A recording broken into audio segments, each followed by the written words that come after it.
आमची लाडाची सुनबाई काय सांगू तिची नवलाई। आमची लाडाची सुनबाई काय सांगू तिची नवलाई।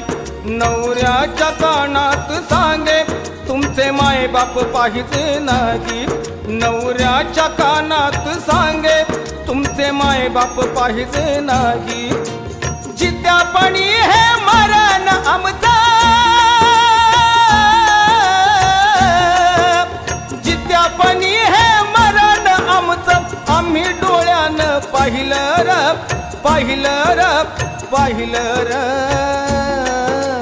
लग्न झाल्यावर माय बाप सोडून पोरग वेगळं राहिलं र। लग्न झाल्यावर माय बाप सोडून पोरग वेगळं राहिलं र। लग्न झाल्यावर माय बाप सोडून पोरग वेगळं राहिलं र। लग्न झाल्यावर माय